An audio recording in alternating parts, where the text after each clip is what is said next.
क्या आप में से कोई कुछ बताएगा preliminary knowledge what is friction? It's a force, है ना? क्या होता है उसका डायरेक्शन?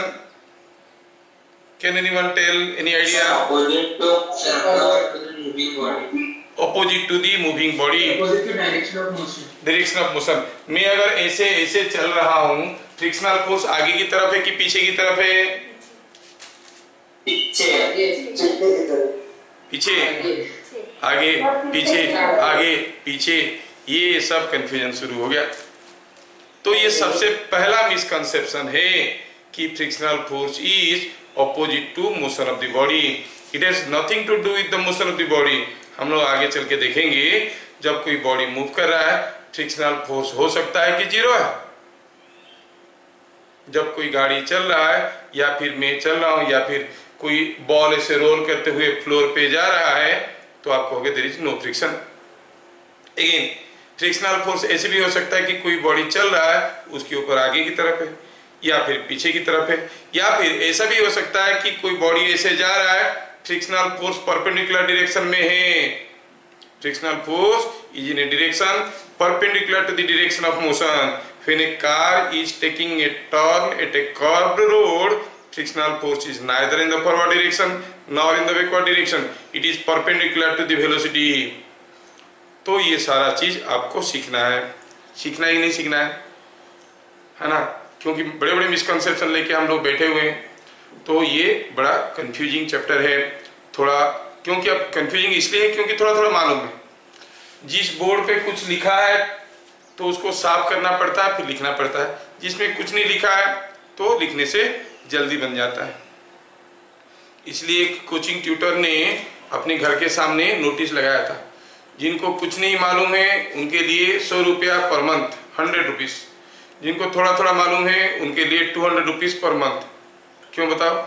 जो थोड़ा थोड़ा मालूम है उसको साफ करना है, उसके बाद नए सिरे से डालना है। ठीक है, तो आज हम लोग इसको ढंग से देखेंगे।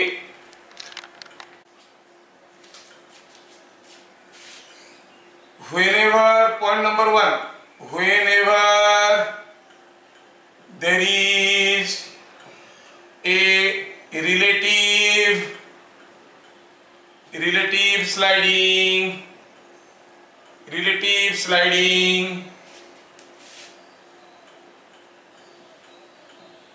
or tendency of sliding,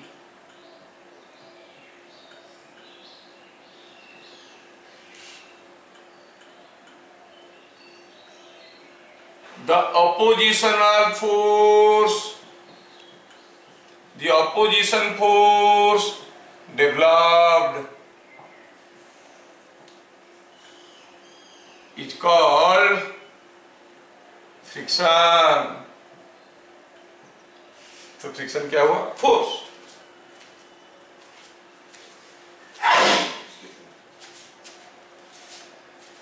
the opposition force develop is called friction. ध्यान रहे, friction does not develop in a body in motion when there is a relative sliding.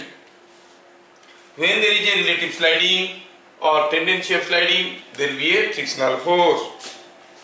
जैसे मैं कहूं कि मैं अगर अपना दोनों हाथ को मैं ऐसा ऐसा कर रहा हूं, both the hands are in motion but there is no friction between them.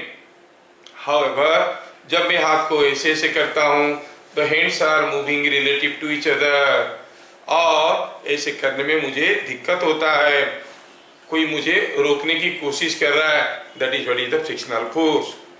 When there is a relative sliding और टेंडेंसी ऑफ स्लाइडिंग, ये पेन मेरे हाथ पे रखा है, ये पेन मेरे हाथ पे रखा है, ना ये पेन स्लाइड कर रहा है, ना ही इसका स्लाइड करने का टेंडेंसी है।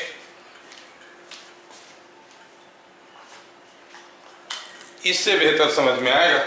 ये एक ब्लॉक मेरे हाथ पे रखा है, ना ये स्लाइड कर रहा है, ना ही स्लाइड करने का टेंडेंसी है, लेकिन हाथ को ऐसे किया, अब भी ये स्लाइड नहीं कर रहा है, but there is a tendency to slide.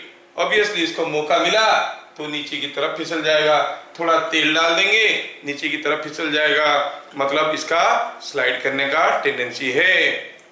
अब भी इसके ऊपर फ्रिक्शनल फोर्स है। देखो मैं स्टेटमेंट्स बनाता हूं तो बड़ी केयरफुली बनाता हूं।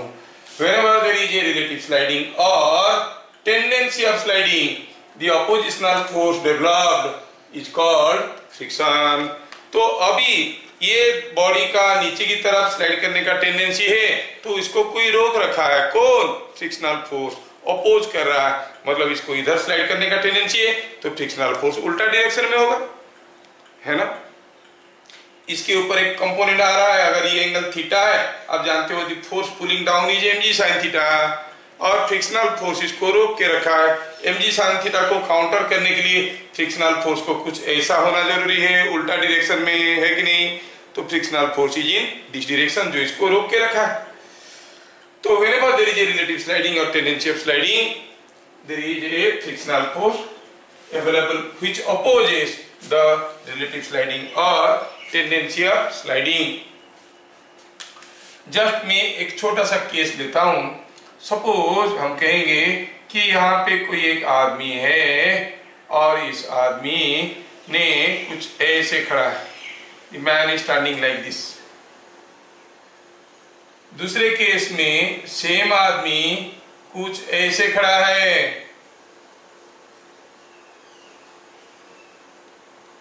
अब कौन से आदमी के पांव पे फ्रिक्शनल फोर्स अवेलेबल है, ए का कि बी का?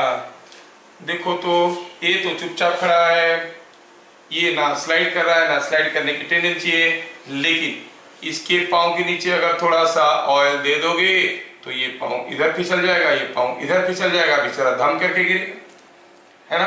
तो हम क्या कहेंगे, इसके पांव पे फ्रिक्शनल फोर्स अवेलेबल है, इसके पांव पे कोई फ्रिक्शनल फोर्स अवेलेबल नहीं है। तो समझ में आया, when there is a relative sliding or tendency of sliding, there is a frictional force। so यहाँ पर क्या लिखेंगे, no frictional force।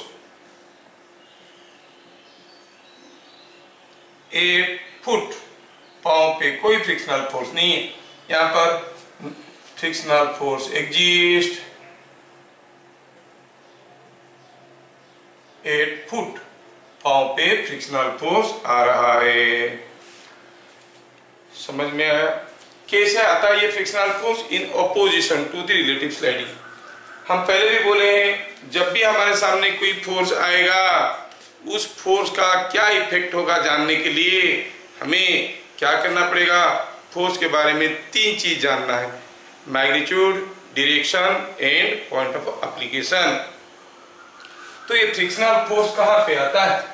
Point number 2, frictional force में फ्रिक्शनल फोर्स को एफ लिखूंगा, ठीक है। Frictional force acts tangentially at the surface of contact, जिस सरफेस कांटेक्ट में है उस सरफेस के साथ टेंजेंशियली एक्ट करेगा।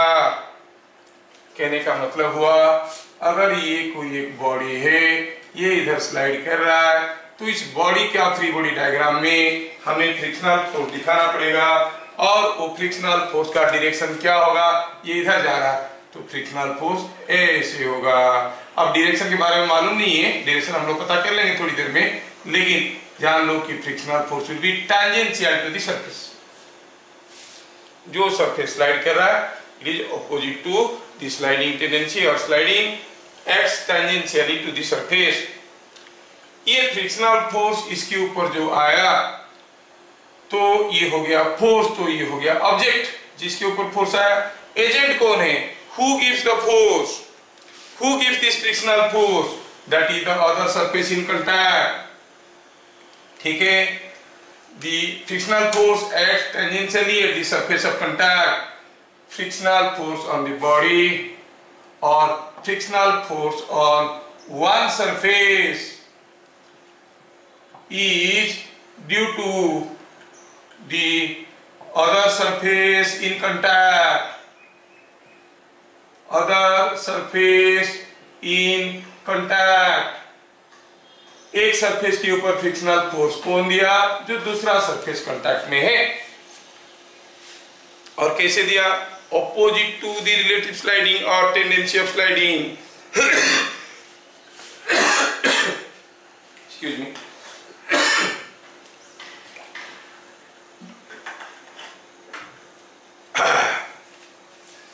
पानी का कोई सब्स्टिट्यूट नहीं है। हाँ, तो जैसे मैं ये दोनों हाथ को मल रहा हूं, तो इस हाथ को सोचो, ये आगे गया, रिलेटिव टू दिस एंड ये आगे जा रहा है, तो इसके ऊपर फ्रिक्शनल फोर्स पीछे की तरफ आएगा। और जब ऐसे कर रहे थे, ये हाथ पीछे आ रहा था, फ्रिक्शनल फोर्स आगे की तरफ होगा, जैसे जा रहा है उसको अपोज करेगा। लेकिन मैं बताया हूं, नॉट मोशन, रिलेटिव मोशन। हो सकता है कि ये हाथ मूव नहीं कर रहा है, सिर्फ दूसरा हाथ मूव कर रहा है। जब दूसरा हाथ को मैं आगे की तरफ ले रहा हूं, रिलेटिव टू दिस हैंड, ये पीछे की तरफ जा रहा है, जबकि प्रैक्टिकली नहीं जा रहा है। रिलेटिव टू दिस हैंड, ये पीछे की तरफ जा रहा है, तो इसके ऊपर फ्रिक्शनल फोर्स आगे की तरफ होगा। इसलिए मैं रिलेटिव वर्ड को यूज किया हूं।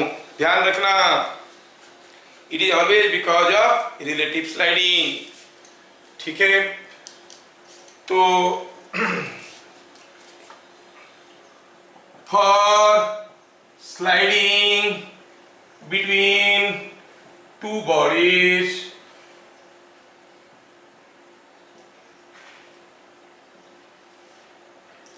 the frictional force on the two surfaces form a pair of action-reaction force, action and reaction force. So they are equal and opposite. Equal and opposite. ध्यान रहे, इसके ऊपर जो फ्रिक्शनल फोर्स आया, ये ऑब्जेक्ट हो गया, दिया कौन, ग्राउंड, तो ग्राउंड के ऊपर भी एक फ्रिक्शनल फोर्स आएगा उल्टा डायरेक्शन में। The frictional force on the two surfaces are equal and opposite. कहने का मतलब है, जब मैं दोनों हाथ को रगड़ रहा हूं, मेरे ए हाथ पे जितना फ्रिक्शनल फोर्स आ रहा है, उसका equal and opposite frictional force ये हाथ पे आ रहा है। अगर इसमें 10 न्यूटन आ रहा है, तो इसमें भी 10 न्यूटन आ रहा है। इसका मतलब जब दोनों हाथ को ऐसे मलेंगे, दोनों के बीच में दो इक्वल एंड अपोजिट फोर्स है, will they cancel out each other? Will they cancel out each other? No. Why? Because they are acting on two different bodies. One frictional force इस हाथ के ऊपर आ रहा है, दूसरा फ्रिक्शनल फोर्स इस हाथ के ऊपर आ रहा है। How they can cancel out? अगर एक ही बॉडी के ऊपर दो इक्वल एंड अपोजिट फोर्स आते तो कैंसिल हो जाता। एक बॉडी के ऊपर इधर, दूसरे बॉडी के ऊपर इधर आएगा, तो how they will cancel out? तो हम कहेंगे they are behaving as action reaction pair, equal and opposite, as they are on two different bodies,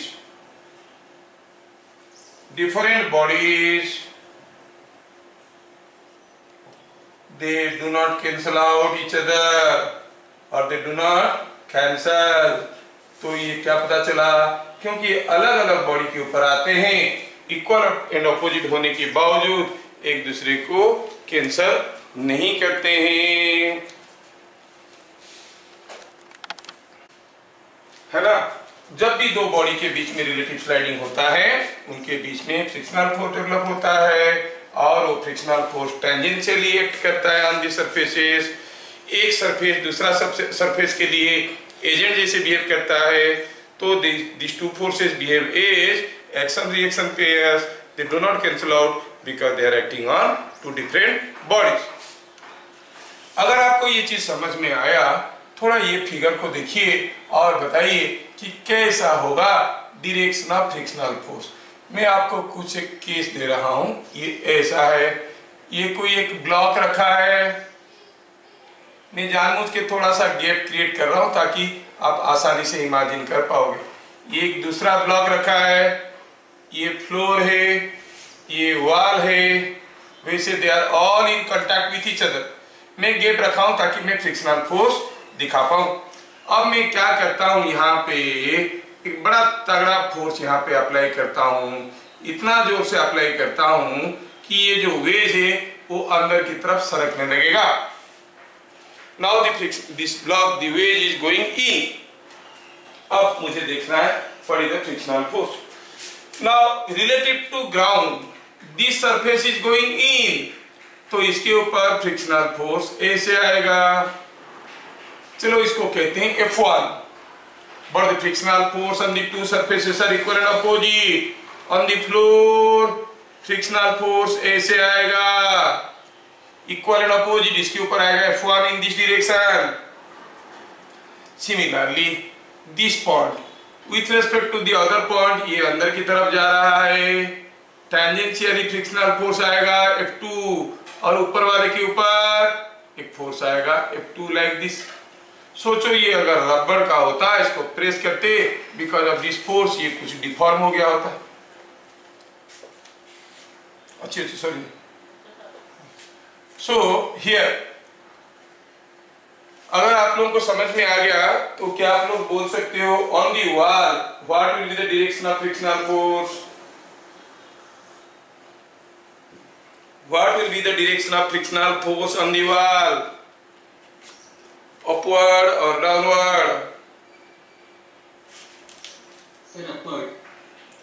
upward। कुछ लोग बोले upward। सोचो जब ये ब्लॉक इधर घुसेगा ये तो ऊपर चलेगा ना, तो इसके ऊपर फ्रिक्शनल फोर्स नीचे की तरफ होगा, तो वॉल के ऊपर फ्रिक्शनल फोर्स ऊपर की तरफ होगा। सही बोला। तो जब भी कोई बॉडी स्लाइड कर रहा है, फ्रिक्शनल फोर्स का डायरेक्शन जानना कोई मुश्किल या डिफिकल्ट चीज नहीं है। अगर कैसे स्लाइड कर रहा है पता चल गया तो फ्रिक्शनल फोर्स का डायरेक्शन पता चल जाएगा। जैसे ये ब्लॉक अगर अंदर घुसेगा ये कहां जाएगा? ये ऊपर जाएगा। ऊपर जाएगा तो this surface relative to this surface is sliding upward, तो इसके ऊपर फ्रिक्शनल फोर्स नीचे की तरफ होगा, इसके ऊपर equal and opposite frictional force. समझ में आ गया? तो अब हम अगर कोई बॉडी रेस्ट में है तो फ्रिक्शनल फोर्स जानने में थोड़ा दिक्कत होता है, उसके लिए देखेंगे हम कैसे करेंगे फ्रिक्शनल फोर्स का डायरेक्शन। ठीक है। No note point number 5। यहाँ पे एक मैं नया टर्म डिफाइन करना चाहता हूं जिसको मैं कहूंगा अप्लाइड फोर्स। बुक में ऐसा कोई टर्म नहीं है, लेकिन मेरा ये वाला टर्म आपको मैग्नीट्यूड डायरेक्शन सब कुछ बताने में फुल मदद करेगा। ठीक है, तो आप लोग इसको समझो। अप्लाइड फोर्स क्या है? Net external force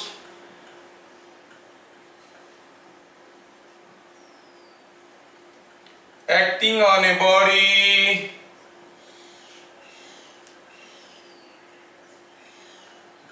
in a direction parallel to the surface of contact is called applied force।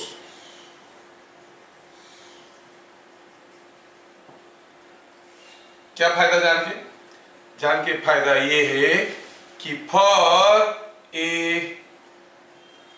body at rest, for a body at rest,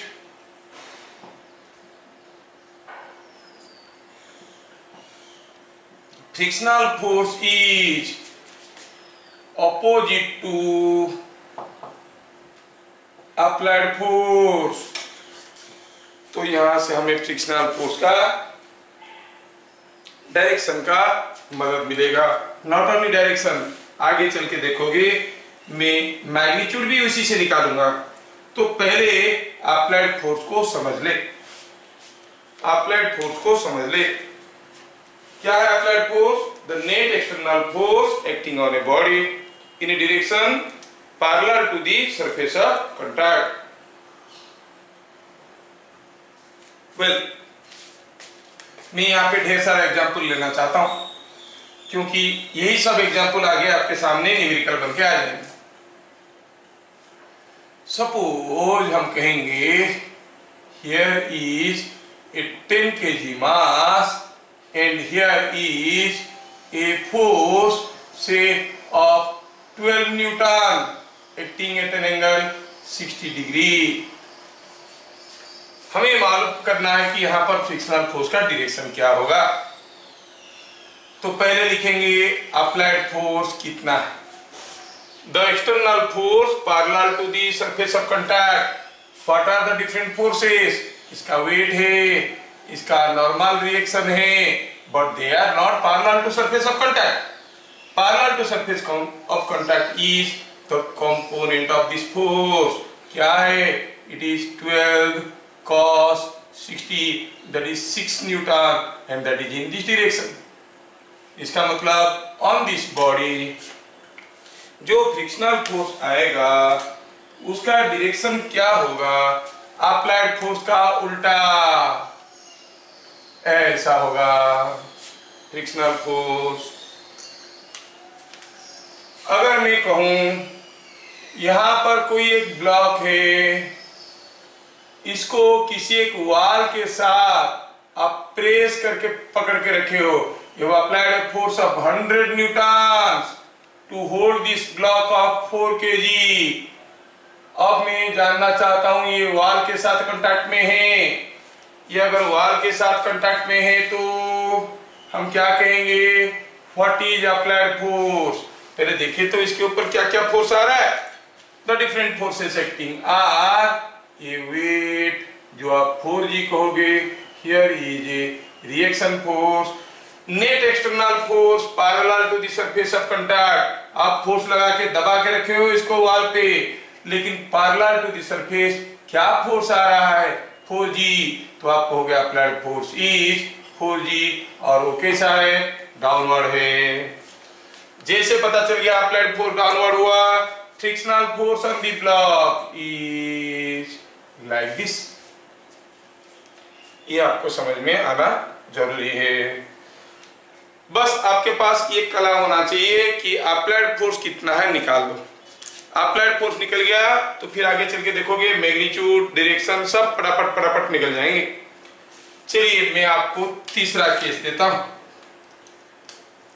तीसरी केस में चलो मानते हैं कि here is A inclined plane, a block of mass m is kept here.